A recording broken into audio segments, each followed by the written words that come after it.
Hi friends, Miggy from Figma here with another study hall. Today we're going to be talking about working with variables in your Figma prototypes. Working with variables in your prototypes is going to give you the ability to reduce a lot of complexity in your prototypes. You can work with fewer frames and create much more dynamic interactions. So let's go. The first thing that we're going to do here is we're going to work with a type of variable known as a Boolean variable. A Boolean variable is either true or false, on or off. So let's show you how to create a Boolean variable and then associate it on the canvas and interact with it in a prototype. We're going to look right here at this frame. You'll see that I have these three images and I have these three buttons. We're going to wire up those buttons so they show and hide each of those images.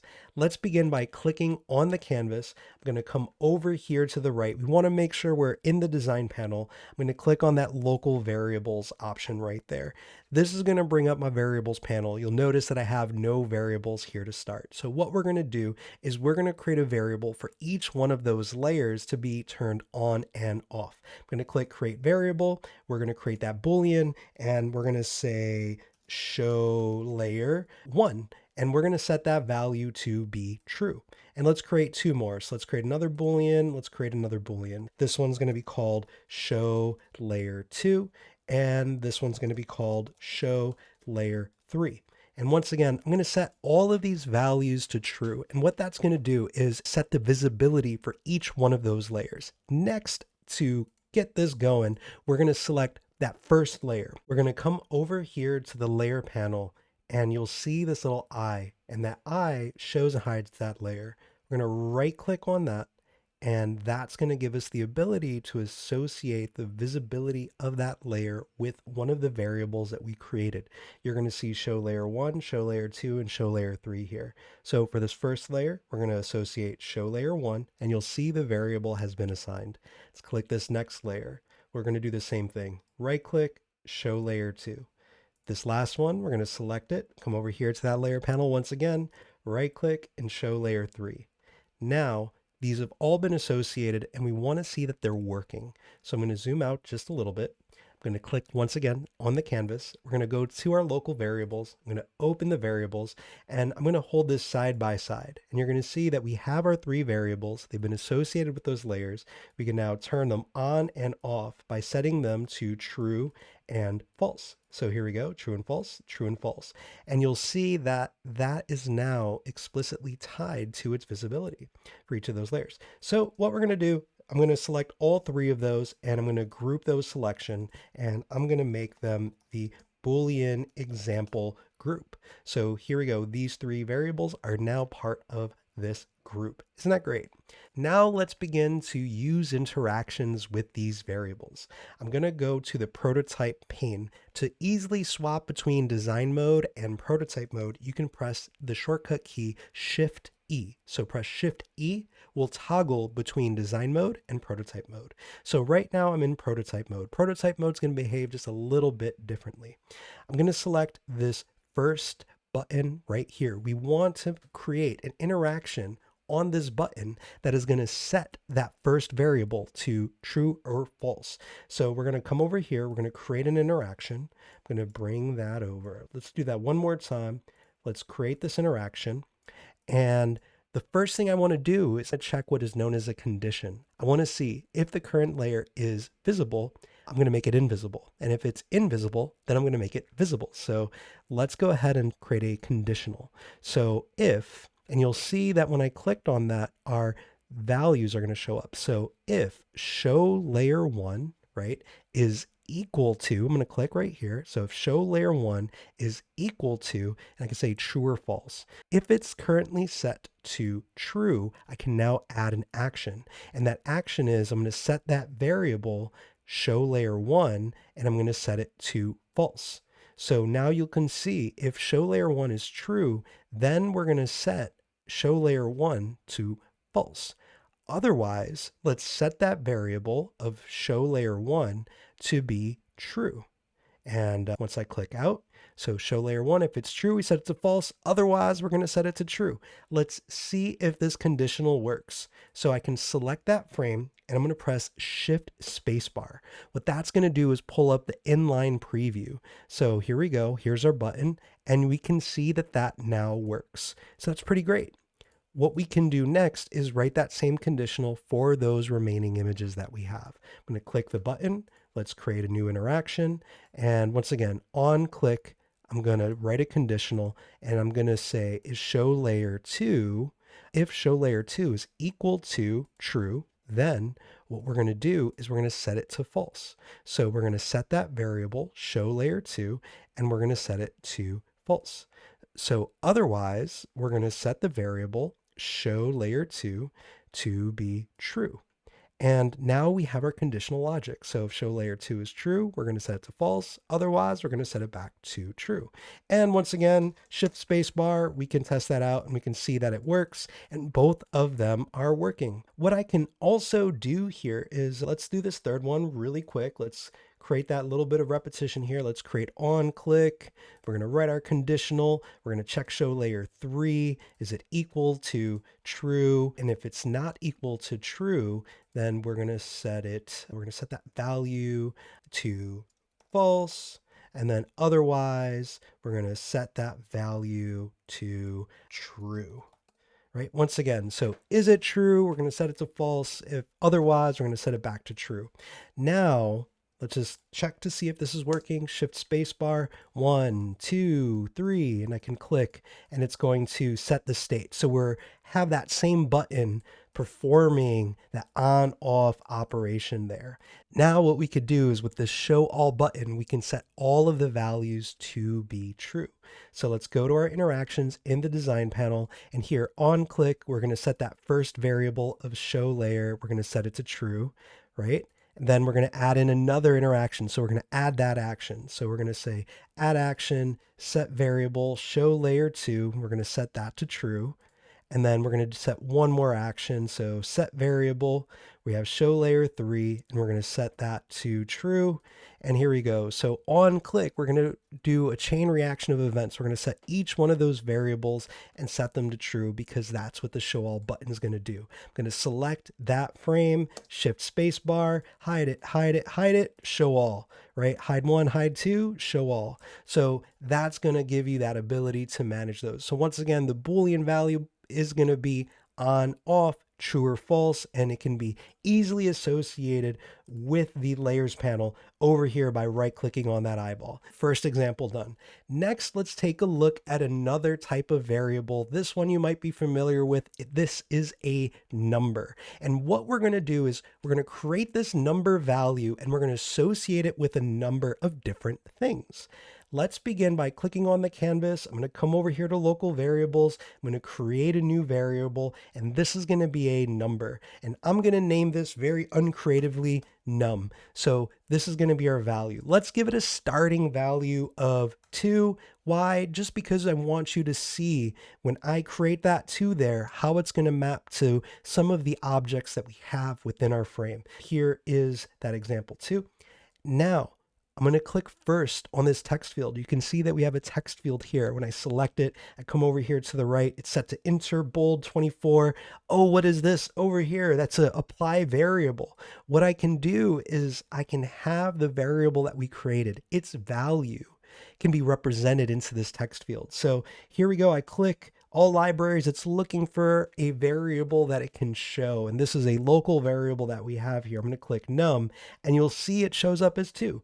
Once again, if I click on my canvas, I come over here to local variables. If I change this value, if I'm going up and down, holding down the shift key, you can see it's adding and subtracting 10. So if I go value of 10, it shows 10 right there. So I'm going to leave it at 10 for now.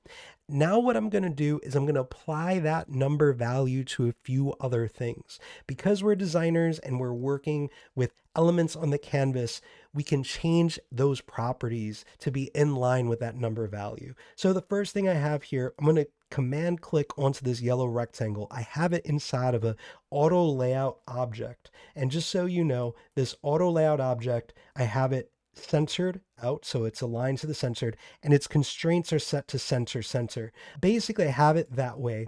So when I change the contents inside, when I change that width inside, it's going to expand out in either direction. I just did that more for style points. You'll see here, I have this rectangle selected. The rectangle's right here. It's inside of that auto layout frame. That's just allowing it to be centered into the frame. But that yellow rectangle, you'll see here, here is the width value, right? And with this width value, I can click right here and we can apply a variable. So I click right here and I can apply a variable. And the variable that I'm going to apply is that value of num. So you can see that its width is now associated with that value of 10.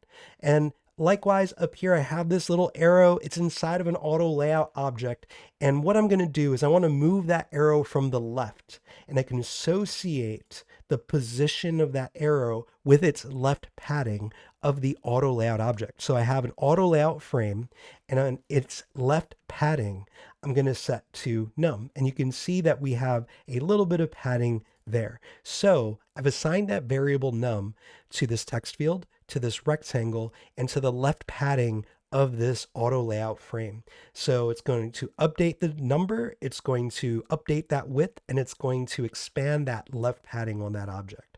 So when I click on my canvas and I go to the local variables panel, you can go here and I can update this number, right? So I can go here and this variable value, when I increase it, you can see how that works. So it's increasing the value. Now, if I go into negative values, you'll notice that it will no longer impact the width, but it will continue to have a negative value on the padding, as well as showing a negative value here in this text field. I'm going to reset that back to 10, and now we're going to make an interaction with this. So I have a plus and minus button here. I'm going to click on that plus button. I'm going to go to my prototype mode. You can also go there with Shift E, and when I'm in prototype mode, I'm going to click on interactions. So here we go. I have an on-click interaction, and I'm going to set the variable. So I'm going to set the variable of num, and what I'm going to do is I want to increment on num. So I want to make num get larger. So it's going to start at 10,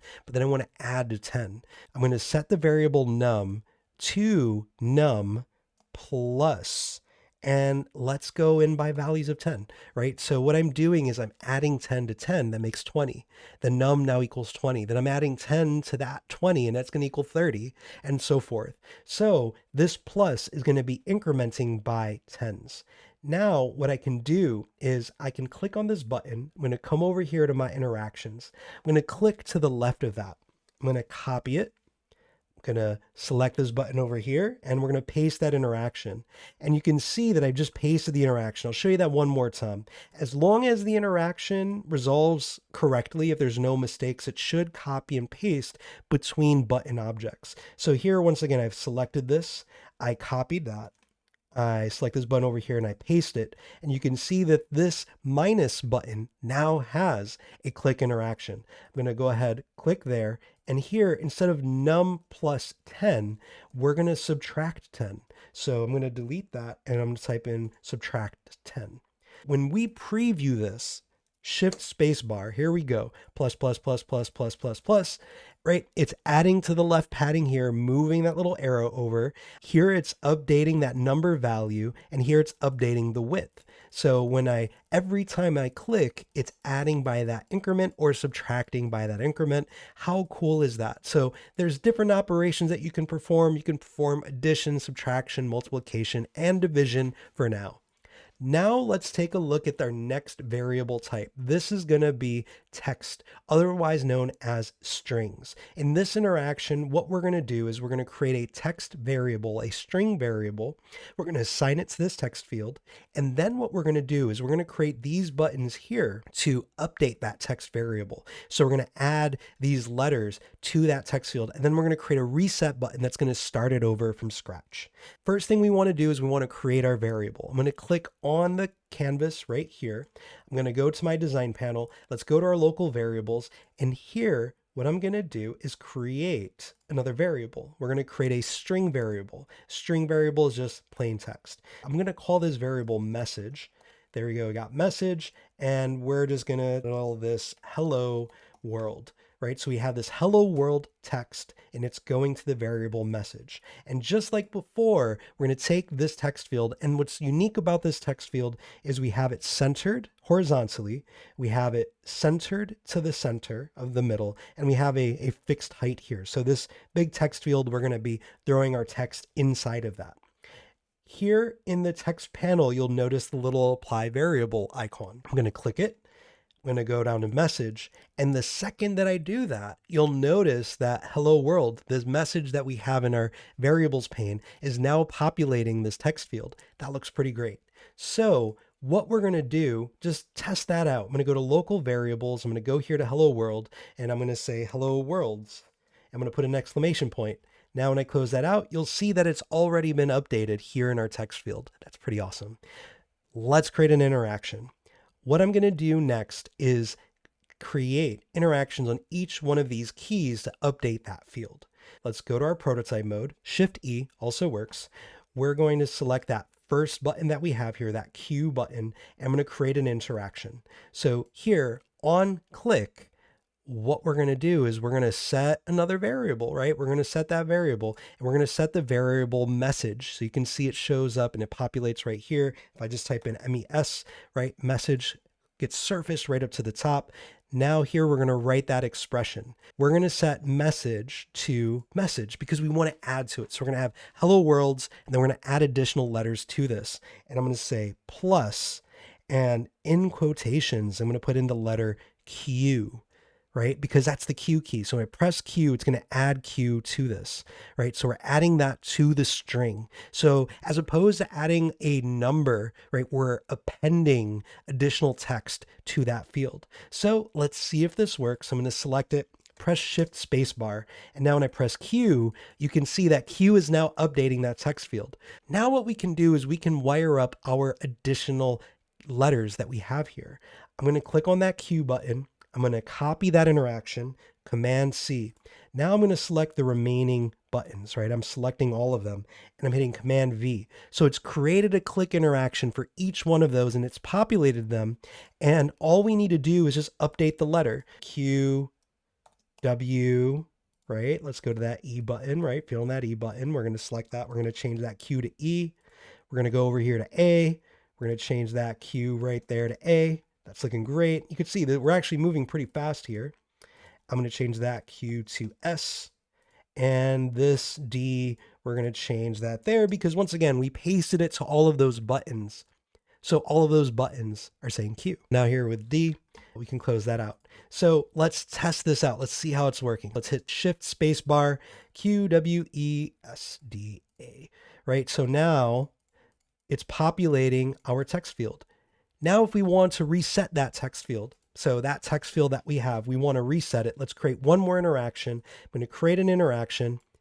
Here, we're going to set the variable of message, and we're going to set it to just a blank space, right? We don't even need to put a space there. We're going to set it to 2 quotation marks. And basically what that means is it's an empty string. So there's nothing in there. So we're going to set variable message to basically nothing. Now I'm going to click that frame, hit Shift Spacebar. We're going to give it that preview. And here we go. Now I click reset, cleared it out. And now I can type in these letters. So swatted. There we go. There's a word. And I can hit reset, and I can say QWEASD, right? So what that's allowing us to do is update that string and create much more of a dynamic text field there. I think that's pretty great. Now that we've covered Booleans, numbers, and strings, let's move on to colors. For this interaction, we're going to create color variables, and we're going to use these buttons to update that box with the colors that we have here. The first thing we're going to do, once again, we're going to click on our canvas. We're going to go to the design panel. We're going to open up local variables. Here in local variables, let's create a new variable, and we're going to create a color variable. This color variable, we're just going to call this background color, and we're going to give it an initial value of, let's just make it this green color. Actually, we have, yeah, let's make that green color right there. I'm going to go ahead, and there we go. There's our BG color. Now, when I click on that panel, I can change this fill, and I can go to my libraries, and you'll see in the libraries, it's a little bit different, and I can choose BG color, and it's that green. So now we can see that the fill is associated with that color variable. Next, we want to create interactions on each of these to then set it with their color. So let's go to prototype. Let's create interactions. And once again, let's create an on click.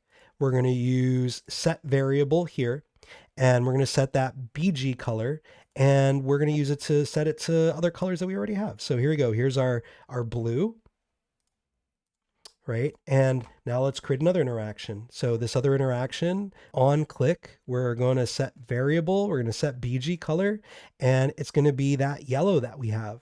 There we go. We're going to set that green to the yellow. And lastly, we have the blue here. Let's create interactions. I'm going to go on click. Let's set that variable. We're going to set BG color, and we're going to set this one to that light blue that we have in our document, right? Let's hit shift space bar. Let's see if it works. Now it's yellow. Now it's blue. Now it's sky blue. I think that's pretty great. So you can dynamically set those values right there on the canvas. We've created the color variable, inner variables pane, and then we created interactions that allowed us to modify it live right there on the canvas. Okay, here comes the main event, folks. We are now going to work with component sets, otherwise known as interactive components. We're going to create a gallery, and we're going to create a variable to change between them. We're going to use this thing known as, it's like a two-way binding, where we're going to update the interactive component to basically change this here. I'm going to take this frame that I have right here. This is going to be our navigation. And I'm going to drag this. I'm going to have a copy of this. I'm going to option drag this over here to the right.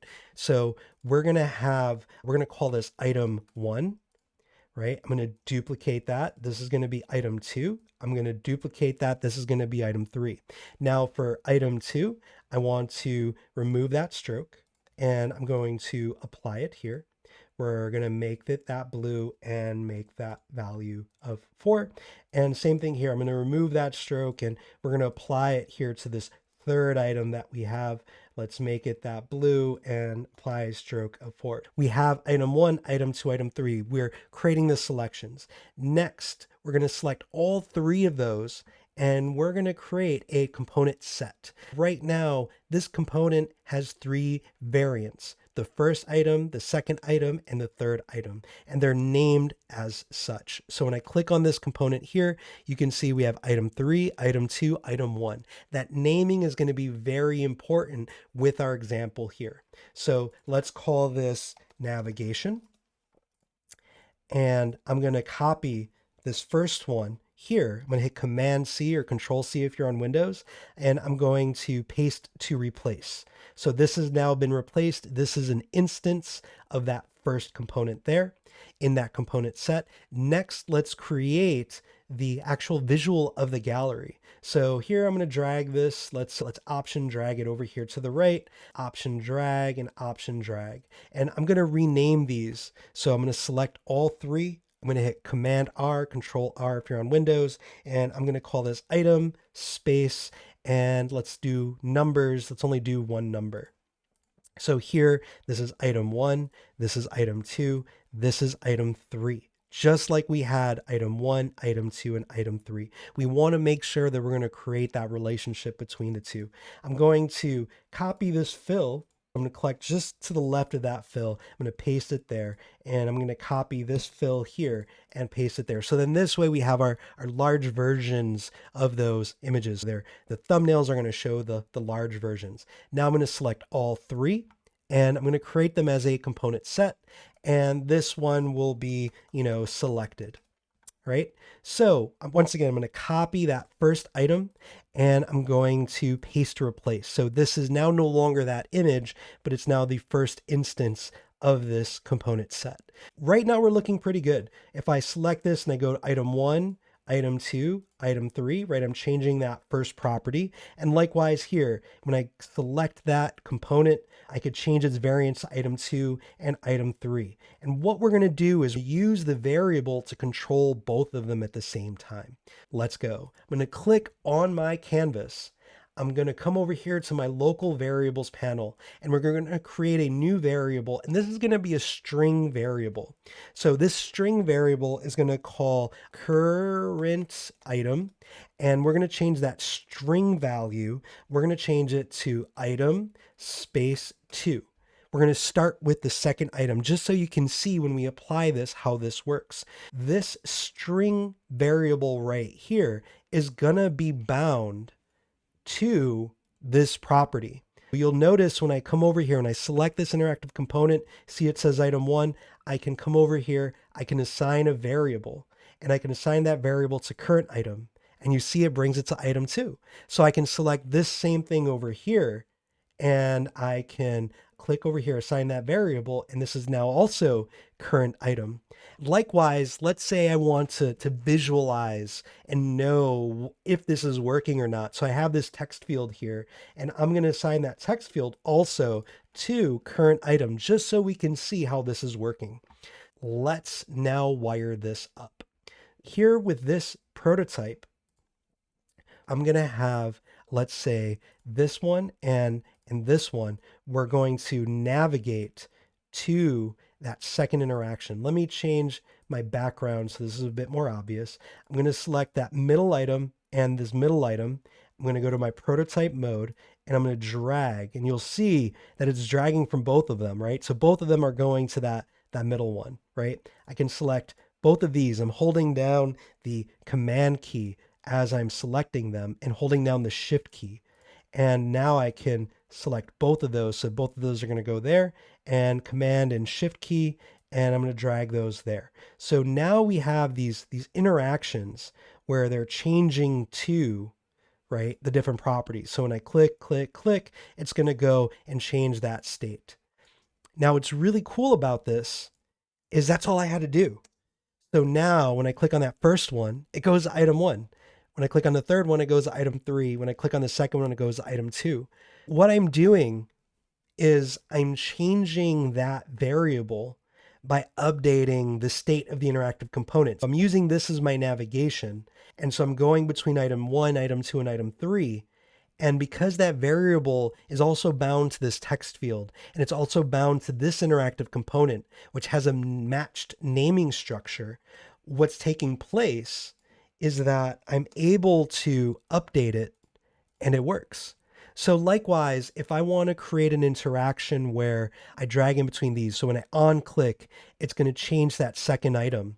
And let's say I even want to have a dissolve animation. So I click, it's going to go to that item 2. And then here I click and it goes to item 3. And then here, if I click, it goes back to item 1. And they all have little dissolve animations. Now, when I preview that, it's going to swap between all 3.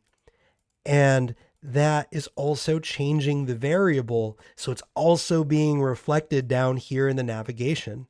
How cool is that? You know, there's a lot that you can do with that interactive component variable binding. Hopefully you found this helpful. I know it's a lot of information. It's a lot to get started. I will be making this file available under Figma for EDU's community profile. Check in the comments for a link to that. And once again, let's take a look how all of these are working. The Boolean values are showing and hiding those layers, or we can show them all, right? The numbers, when I press Shift Spacebar, we can increment up and we can increment back, and we can associate those number properties with objects on the canvas. The string text here, right? We can basically update that text field and manipulate it in real time with a single frame, you know, so was decure, right? And we can reset that. Now here, once again, with the color, we can set color variables and associate them and live update them with the set variable action. And here for the kind of crowning glory, we can create these interactive components, and we can associate their property state with a string value, and we can have that updated here to show how this works and how this is incrementing between them. So we can use the naming of its current state to create this kind of like cross-wired interaction. That's all for today. Hopefully you learned something. Once again, my name is Miggy. This is Figma for EDU Study Hall. Feel free to ask me questions in the comments, and as always, happy designing.